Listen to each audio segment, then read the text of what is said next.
All right, my dude, so welcome back to another Movie Monday. So this week I'm super stoked because I've been sculpting a lot and I've been, playing movies as I go.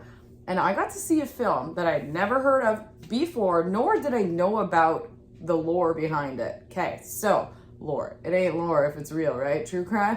Okay, so I'm talking about the film 10 Rollington Place.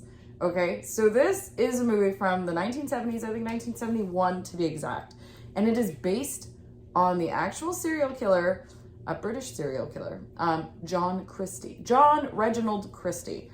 Yeah. So this movie caught my eye randomly because I fell into an article that was talking about Anthony Hopkins' character in Silence of the Lambs and how he really studied up the guy who acted for John Christie in this film, 10 Rollington Place. And I was like, I gotta see this because let's be real. You know what I mean? Like the OG freaking Hopkins in Silence of the Lambs is terrifying. Dr. Hannibal with his little whispery voice is just strange. He's super smart. There's just this like elegance yet terrifyingness to it. So I was like, I have to watch this film. Okay.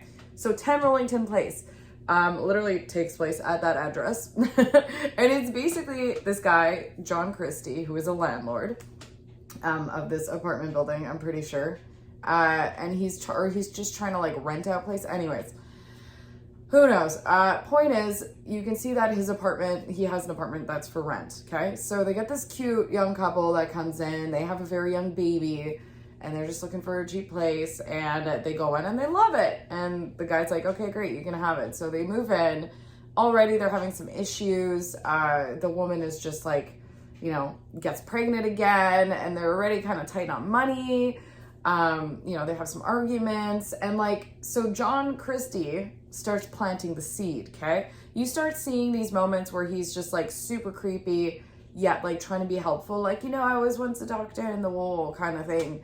And you're just like, and like, I guess doctors back then is probably like now where it's like impossible to kind of get in touch with one. And you're like, oh wow. Like when you have that connection, you're like, maybe I will ask him some questions. So he kind of befriends women easily in that sense. Like he plays that kind of prey with them. Meanwhile, he does have a wife, just so you know. She's just kind of hanging out. But yeah, so this serial killer dude was like rough. Okay. So this movie reminded me a lot of when you watch the movie Maniac, the original from the 80s. Joe Spinell did such a great, just like a really good rendition of what like a creep would kind of be like, right? So in this movie, like the actor, I don't even know the real actor's name, but that actor did such a fantastic job just depicting how creepy this guy could be. So basically one of the first kills, okay? He lures this woman into his apartment. He's like, look, like I can look at, your headaches or whatever it is you have going on. I know how to treat it. Just come over and we'll do it on the DL. Like you don't have to tell anybody. So she goes over. He basically sets up this kind of, imagine like a mason jar, but not like a short mason jar, like ghetto rubber tubing into it. And it's like this murky water and it goes into like a gas mask. So what he likes to tell his victims is, it's just like laughing gas when you go to the dentist. Like, don't worry, you'll be fine. And you see it in their eyes. They film this so well where the women will put it on and it's very like close up, like here, and you see their eyes, they're fine. Then all of a sudden, like you see them open and they start to struggle. So this is his MO. What he does is he gasses them to get them to kind of fall unconscious. And then he strangles them and then he rapes them. Oh, yeah. They show it, it's not super graphic of a film, okay? But it's the way it's filmed where your imagination fills in those spots. Just like, remember Misery? Remember the, yes. So one of those kinds of movies where you're very much like, ooh, like you feel it.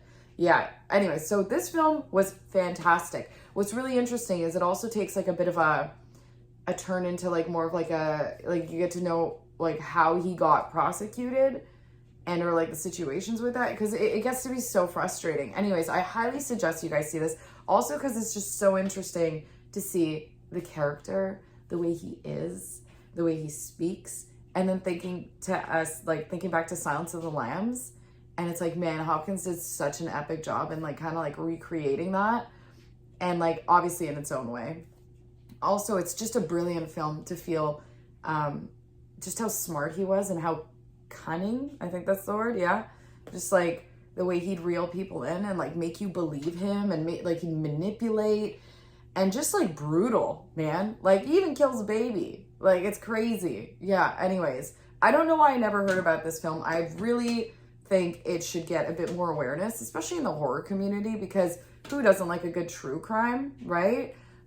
So I highly suggest you guys check this out. Again, the movie is 10 Rollington Place.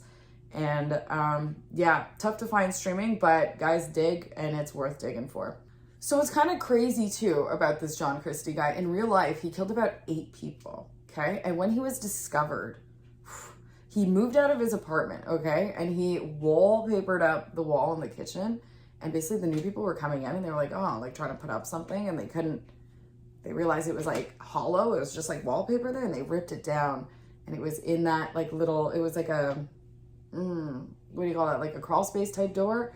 And they just saw all the bodies. Yeah, kind of crazy, right? So in this movie, you basically only see about maybe 5 victims max, right? But yeah, it'll give you chills. And I feel like after reading like a couple of like articles too on him afterwards, the film did a really good job at depicting it all. I've never heard about any books about this dude. Like I do like reading like true crime type books. So if anybody knows of any, it'd be interesting to kind of like hear his story if he has, yeah. But otherwise, yeah, it is so eerie and just uncomfortable. His character is so uncomfortable, and like you can tell, like even just through like his past offenses and stuff, the fact that he uses his being in the army as like, you know, and being like an ex-police officer, like to his power, right? To like get that trust from people. It's skeezy. He's so skeezy, but great. Also, apparently his voice was actually like that. So he had like a really high, kind of like whispery little voice, because he also got gassed in the war. And that's how I guess it permanently affected him. He also statements that like he was blind for a couple months. But yeah, super interesting. You guys have a wicked week, and we will see you soon. If you're subscribed, thank you so much. And guys, if you're not, get on it. It's a good time. Okay. Thank you. Bye.